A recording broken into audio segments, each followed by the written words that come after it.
వీళ్ళ కుటుంబం బతుకేంటంటే ప్రాంతాల మధ్య తగ్గు పెట్టడం, అవకాశం వచ్చినప్పుడు కులాల మధ్య తగ్గు పెట్టడం. ఎవరైనా సరే ఇలా చేస్తారు అధ్యక్ష. ఒక పదవి గురించి, రాజకీయం గురించి, కులాల మధ్యన, ప్రాంతాల మధ్యన ఎవరైనా సరే ఇటువంటి తగ్గు పెడతారా? విశాఖపట్నాన్ని ఒక రాజధాని చెప్పారు. మేము మాట్లాడితే మా ఇంటి మీదకి దాడులు పంపించారు. విశాఖపట్నానికి రాజధాని వస్తుందని అచ్చెన్నాయుడు మాట్లాడితే వద్దు, మేము అమరావతి రాజధాని అని ఎలక్షన్కి వెళ్ళామని ధైర్యంగా చెప్పాను అధ్యక్ష.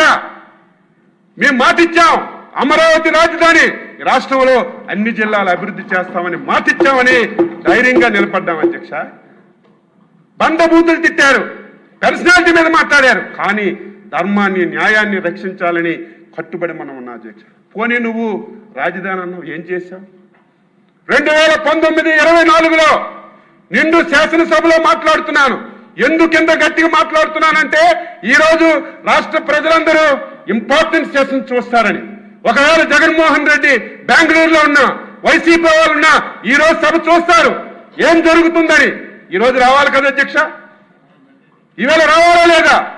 బయట బ్రోకర్లతో మాట్లాడిస్తాడు, మాకేమీ ఇబ్బంది లేదు, మాకేమీ సమస్య లేదు, మేము రాజధానికి వ్యతిరేకంగా ఉన్నామా, ఎందుకు మళ్ళీ మీరు తీర్మానం చేయాలని బయట బ్రోకర్లతో మాట్లాడి ఆయన అంటాడు శాసనసభ పెట్టుకుంటున్నారు, శాసన మండలి ఎందుకు పెట్టడం లేదంట. బుద్ధి జ్ఞానం ఉందా మీకు? నాలెడ్జ్ ఉందా? తీర్మానం అంటే శాసనసభలో చేస్తారు, శాసన మండలిలో చేయరు. కానీ శాసన మండలి ఎందుకు పెట్టమంటున్నారు? ఇక్కడ పాస్ అయ్యి మళ్ళీ అక్కడ పాస్ అవ్వకుండా దీన్ని కూడా అడ్డు పెట్టాలి. ఇంత దుర్మార్గుల్ని ప్రజలారా మీరు ఆలోచించాలి కదా. ఇటువంటి విధాల రాజకీయాల్లో ఉండాలా? ఇటువంటి రాజకీయ పార్టీ అవసరం ఈ రాష్ట్రానికని ఇంకా ప్రజలు తెలుసుకోకపోతే ఏం చేస్తాం? ఎందుకు మాట్లాడుతున్నాను? 5 సంవత్సరాల్లో ఏమీ చేయలేదు అధ్యక్ష. 18 మాసాలు అయింది అధ్యక్ష మనం వచ్చాం. ఈ 18 మాసాల్లో ఎన్ని ప్రాజెక్టులు తెచ్చాం అధ్యక్ష? ఇవన్నీ చదివితే టైం లేదు. అన్ని ప్రాజెక్టులు మనసు ఉండాలి పనిచేయడానికి, మాటలు కాదు. ఈ రకంగా ఈ రాష్ట్రాన్ని నాశనం చేయడానికి ప్రయత్నం చేస్తాం. అందుకే ఈ రోజుకైనా సరే ఇటువంటి దుర్మార్గులు మళ్ళీ ఎప్పుడో ఏ సందర్భంలో వస్తారు. మళ్ళీ పిచ్చోడి చేతికి రాయి దొరికితే ఆ రాయితో ఆయనైనా కొట్టుకుంటాడు, మనకైనా కొడతారని చంద్రబాబు నాయుడు గారు అమరావతి అంటే అర్ధరాత్రి గాని పడుకున్న వాడికి లేపినా సరే ఎవరి పేరు రాదు అధ్యక్ష, నారా చంద్రబాబు నాయుడు గారు అనే పేరు వస్తుంది. దీనికి కర్మ కర్త క్రియ ఈరోజు నిర్మాణకర్త చంద్రబాబు నాయుడు గారు అధ్యక్ష. ఇంత కష్టపడి చేసిన దానికి మళ్ళీ ఎవరైనా ఇబ్బంది పెట్టొచ్చని దీన్ని ఒక చట్టబద్ధత చేద్దాం. దీన్ని ఎవడొచ్చినా సరే ఏమీ మార్చకుండా దీన్ని ఒక పటిష్టమైనటువంటి విధానం చేద్దామని కేంద్ర ప్రభుత్వంతో మాట్లాడి దానికి కొర్రీలేస్తున్నారు. 2014లో పంపించారు కదని. ఆ రోజు విజయవాడ గుంటూరు మధ్యలో ఉంటుందని చెప్పాం. తరువాత అమరావతి అని అనుకున్నాం. ఈరోజు అమరావతి అని పేరు లేదు కాబట్టి మీరు మళ్ళీ ప్రత్యేకంగా ఒక తీర్మానం చేసి పంపించండి అంటే ఈరోజు ఈ సభ స్టార్ట్ అయింది అధ్యక్ష. మళ్ళీ మనం తీర్మానం చేస్తున్నాం. ఈ రోజుతో 5 కోట్ల మంది ప్రజలకి ఒక ఆనందమైనటువంటి రోజు. ఎవరు భయపడవలసిన అవసరం లేదు. చంద్రబాబు నాయుడు గారు, పవన్ కళ్యాణ్ గారు, ఎన్డీఏ ప్రభుత్వం ఉన్నంత వరకు ఈ రాష్ట్ర ప్రజలకి ఏమీ జరగదు. అయితే 2019లో మీరు తప్పు చేసి ఈ రాష్ట్రాన్ని ఇదేదో మాకు అధికారం గురించో లేకపోతే మాకు పదవుల గురించో నేను మాట్లాడడం లేదు. 4 సార్లు ముఖ్యమంత్రిగా చేశారు. 50 సంవత్సరాల రాజకీయాల్లో పదవులు చేయడం కాదు, 5 కోట్ల మంది తెలుగు ప్రజలు దేశంలో ప్రపంచంలో ఎక్కడున్నా నాలికి చివర ఉన్నటువంటి ఏకైక వ్యక్తి నారా చంద్రబాబు నాయుడు గారు. ఆయనకి పదవులు అక్కర్లేదు. ఆయన ఆతృత, ఆయన తాపత్రయం ఈ రాష్ట్రాన్ని బాగు చేయాలి, భవిష్యత్ తరాలకు బాగు చేయాలి. తెలుగు కమ్యూనిటీ ఈ దేశంలో ప్రపంచంలో అత్యున్నత కమ్యూనిటీగా ఉండాలని ఒక తపనతో పనిచేస్తున్నారు.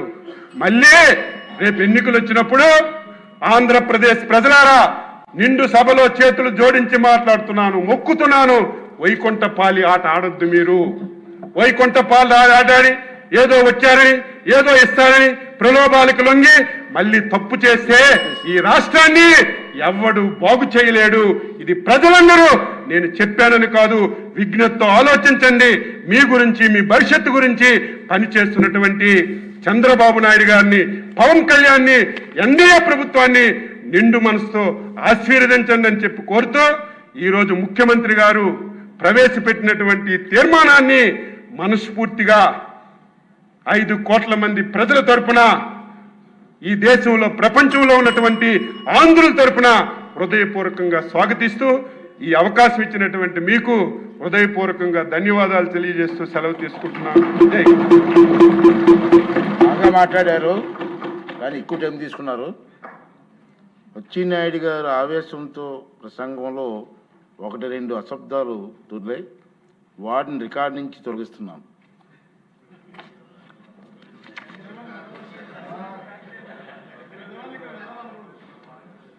నెక్స్ట్ మనోహర్ గారు. సభ కదా. ధన్యవాదాలు అధ్యక్ష. ఈరోజు మనందరం కూడా ఒక ప్రత్యేక పరిస్థితిలో సమావేశం అయ్యాయి అధ్యక్ష. రాష్ట్రానికి శాశ్వత రాజధాని అమరావతి అనే తీర్మానం, చట్టబద్ధత కల్పించాల్సిన అవసరం, దాని గురించి గౌరవ ముఖ్యమంత్రి గారు ప్రవేశపెట్టిన తీర్మానం, ఇది కేవలం ఒక సాంకేతిక అస్పష్టత తొలిగిపోతుంది అనుకోవడం పొరపాటు అధ్యక్ష. ఎందుకంటే ఇక్కడ ఉన్న గౌరవ శాసనసభ్యులందరూ కూడా, రాష్ట్ర ప్రజలు కూడా గుర్తించాల్సిన ఒక బాధ్యత, మన భవిష్యత్తు గురించి కూడా ఆలోచించుకోవాల్సిన సందర్భం అధ్యక్ష ఇది. ఎందుకంటే ఒక శాశ్వత రాజధాని అమరావతి అనే నిదానంతో ఆ రోజున భూసేకరణ చేసినప్పుడు 29 గ్రామాల రైతులు 34,000 ఎకరాలు ఏ విధంగా వాళ్ళు త్యాగం చేశారో, ఏ విధంగా గౌరవ ముఖ్యమంత్రి చంద్రబాబు నాయుడు గారిని నమ్మారో మనందరం కూడా చూసాం అధ్యక్ష. అంటే ఒక రాజధాని నిర్మాణం ఒక ప్రాంతం కోసమో, ఒక జిల్లా కోసమో, కొంతమంది ప్రజల కోసం కాదు అధ్యక్ష. రాజధాని ఎల్లప్పుడూ కూడా ప్రజా రాజధాని అధ్యక్ష. ఆ రోజున వైఎస్ఆర్సీపీ ప్రభుత్వం ఏర్పడిన తర్వాత కక్షతోటి రైతులపైన ప్రత్యేకంగా వాళ్ళు ఎటువంటి ఇబ్బందులు పెట్టారో, ఏ విధంగా ఈ ప్రాంతానికి నష్టం కలిగించాలని వాళ్ళు చేసిన కుట్రని ఆ రోజున జనసేన పార్టీ పవన్ కళ్యాణ్ గారి నాయకత్వంలో బలంగా మేము ఎదిరించాం అధ్యక్ష. ఆ సందర్భంలో ఏదైతే రైతులకి కౌలు ఇవ్వాలని ఆ రోజు చట్టం తీసుకొచ్చారో చంద్రబాబు నాయుడు గారు, కనీసం కౌలు ఇవ్వలేని పరిస్థితిలో ఆ ప్రభుత్వం కావాలని ఇబ్బంది పెడుతుంటే పవన్ కళ్యాణ్ గారు ఆ రోజున పాదయాత్రలో అనేక గ్రామాలు పర్యటించడానికి అమరావతి ప్రాంతంలో ముందుకెళ్తే, ఆ ప్రాంతానికి సందర్శించకుండా వాళ్ళు పెట్టిన ఆటంకాలు, అడ్డంకులు, వీటన్నిటిని కూడా మనం గుర్తు చేసుకోవాలి అధ్యక్ష. ముళ్ళ కంచెలేశారు, పోలీసులు ఆఫీస్ దగ్గర నుంచి అడ్డుకున్నారు. కేవలం రైతుల్ని పరామర్శించడానికి వెళ్ళాలన్న సందర్భంలో కూడా కావాలని ఆ రోజున పవన్ కళ్యాణ్ గారిని, జనసేన పార్టీలో ఉన్న నాయకులందరినీ కూడా ఇబ్బంది పెట్టారు అధ్యక్ష. అంటే ఈ సందర్భం ఎందుకు అంత ముఖ్యమైనదని నేను ప్రస్తావిస్తున్నాను అధ్యక్ష. It's not merely a technical point అధ్యక్ష, ఇట్స్ అన్ ఎమోషనల్ కనెక్ట్. మనలో ఉన్న ఆ ఎమోషనల్ ఫీలింగ్స్, మనం పడిన కష్టం, మనతో పాటు ఆ రైతాంగం పడిన కష్టాలు మనం ఎప్పుడు కూడా మర్చిపోకూడదు అధ్యక్ష. 1600 రోజులు వాళ్ళు పోరాటం చేశారు అధ్యక్ష. అమరావతి నుంచి తిరుమల వరకు వాళ్ళు పాదయాత్ర చేశారు అధ్యక్ష. దేనికోసం? మన రాష్ట్రం కోసం, మన భవిష్యత్తు కోసం, భావితరాలకు ఉపయోగపడే విధంగా ఒక అద్భుతమైన రాజధాని ఏర్పాటు చేయాలి ఈ ప్రాంతంలో. రాష్ట్ర విభజనప్పుడు జరిగిన పరిణామాలు, ఏ విధంగా మనం గతంలో కూడా నష్టపోయామో వాటిని దృష్టిలో పెట్టుకుని పెద్ద మనసుతో నిలబడిన మన రైతాంగానికి అండగా తీసుకురావాల్సిన సందర్భాన్ని మర్చిపోయి, ఏమాత్రం బాధ్యత లేకుండా ఆ రోజున జగన్మోహన్ రెడ్డి గారు, వైఎస్ఆర్సీపీ నాయకులు చేసిన అరాచకం మనందరం కూడా రాష్ట్ర ప్రజలకు ఎప్పటికప్పుడు తెలియపరచాల్సిన బాధ్యత కూడా మనకు ఉంది అధ్యక్ష. ఎందుకంటే కనీసం కాన్స్టిట్యూషనల్ ప్రొసీజర్స్, డెమోక్రాటిక్ నామ్స్ మీరు పాటించకుండా పాలకులు ఆ విధంగా ప్రజలు ఇచ్చిన ఒక అద్భుతమైన విజయాన్ని నీరుగార్చేసి నష్టం కలిగించినప్పుడు ఎంత దుర్మార్గంగా మన రాష్ట్రానికి అన్యాయం చేశారో మీ అందరికీ తెలుసు అధ్యక్ష. ఒక్కసారి మీరు తిరిగి ఆలోచించండి. Development should always be above politics అధ్యక్ష. It doesn't matter whether we're this side or on that side. కానీ రాష్ట్ర ప్రజలకి మనం అంకిత భావంతో పనిచేస్తున్నప్పుడు అభివృద్ధి కార్యక్రమాల్లో మాత్రం రాజకీయ కోణం నుంచి ఆలోచించి ఇది ఒక దూర ప్రయాణం చేయాల్సిన సందర్భాన్ని పక్కన పెట్టి నష్టం కలిగించే విధంగా వీళ్ళు వ్యవహరించారు అధ్యక్ష. జనసేన పార్టీ మాత్రం పవన్ కళ్యాణ్ గారి నాయకత్వంలో మొదటి రోజు నుంచి కూడా ఆంధ్రప్రదేశ్కి ఏకైక రాజధాని అమరావతియే. అమరావతి కోసమే జనసేన పార్టీ నిలబడుతుంది, పోరాడుతుంది. అమరావతితో పాటు ఇతర ప్రాంతాలు కూడా మనం అభివృద్ధి చేసుకోవాలి, అది మన బాధ్యత. ఇట్స్ ఆ రెస్పాన్సిబిలిటీ అధ్యక్ష.